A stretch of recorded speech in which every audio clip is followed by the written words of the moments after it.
Anarchy in your America. World leaders attending the G20 summit in Pittsburgh have been greeted by violent protests. Now, police have been forced to use tear gas to disperse unruly crowds, and already well over 60 arrests have been made. At least a half a dozen people have required medical attention, and several businesses in the Steel City have been damaged.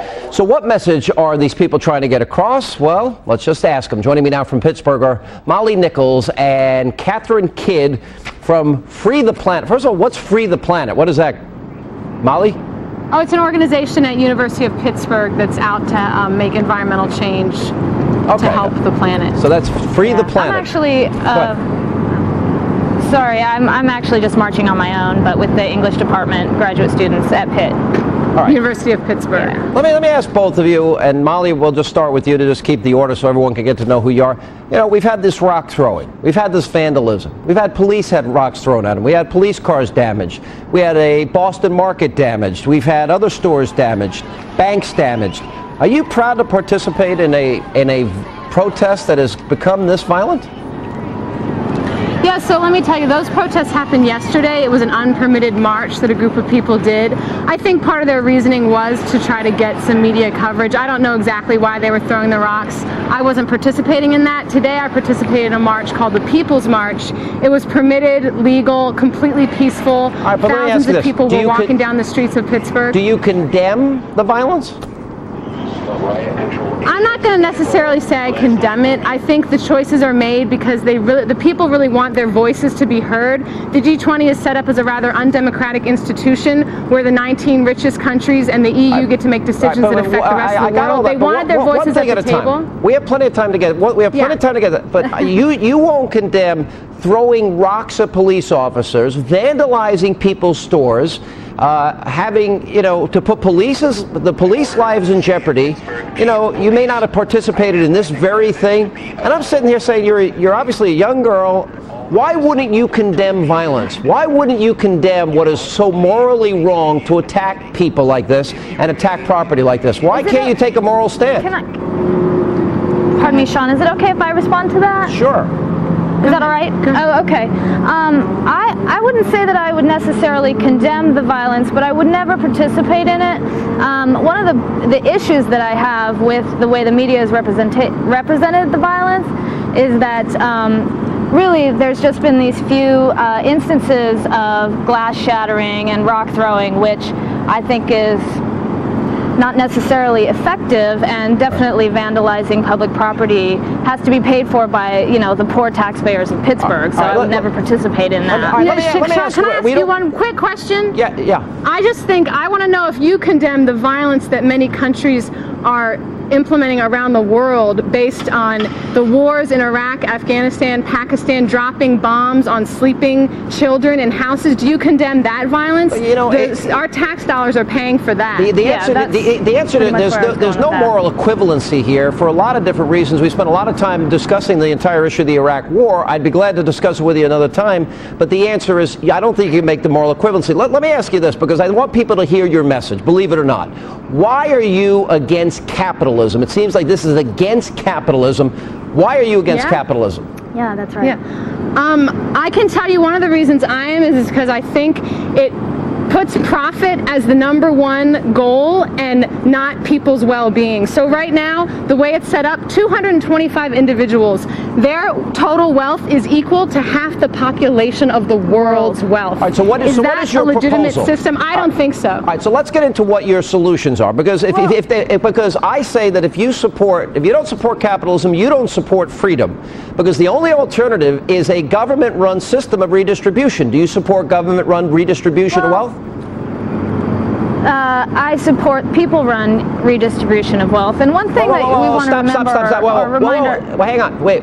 How do you have people-run redistribution of wealth? Because the only way you're going to get people to give up their wealth is unless you threaten to throw them in jail and coerce them through the government. So you don't have people. I think there were 8,000. Sean, I think there were 8,000 people on the streets of Pittsburgh today that would disagree with you. Well, how do you get people that have wealth to voluntarily give it up? Because if they don't voluntarily give it up, then the government is going to have to force them to give it up. You tax them. There's something called, I personally think there should be limits on corporate pay. I don't understand why right now the total wealth in the U.S. every single person, if it was equally distributed, $44,000 per person. 4-person family, $200,000. Right, so my point. I don't see why people need. You're living in la la land, and let me tell you why. Because you both don't. La la land. So you're saying the system right now is working? I'll give you your say. You think the system's working? I will tell you that capitalism has created wealth, prosperity, has advanced the human condition and human initiative. Here's my point. Not for kids in the Hill District of Pittsburgh. You don't not support for kids in Perry Hilltop in Pittsburgh. You don't support in the freedom. Derelict, you don't support freedom of choice. Communities in this city who have been ravaged by capitalism and the crash of the steel industries in the 1980s.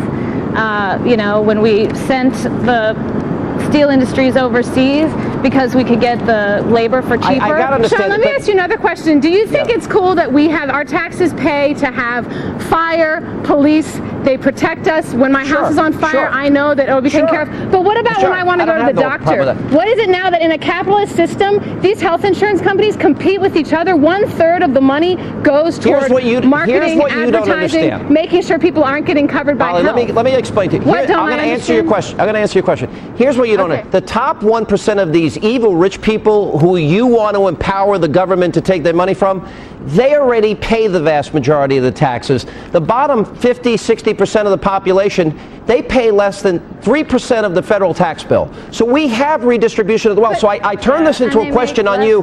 How much of people's wealth do you want to empower the government to take? How much? Should they take 80%? Sean, tell me why somebody needs to make, all right, I'll give you this much. Tell me why someone ever would need to make more than $500,000 a year. Tell me why it's any of your business. Tell me why it's any of your business. If somebody works really hard, is really creative, and they create goods and services that people want, need, desire, and are willing to buy, who are you, except you support this government force and confiscation, who are you to tell them that they can't make that much money? Hannity, I come from, or Sean, excuse me. I come from a working class background, and okay, thanks. I come from a working class background. I'm lucky to be where I am in a PhD department studying, and I will say that my grandparents, my parents, my aunts and uncles have worked all of their lives, their fingers to the bone. You know, cuts all over their hands, scars, listen, missing, can I tell you something? You know, toes and limbs. They're creative, they're hardworking, and they make maybe $10,000 a year.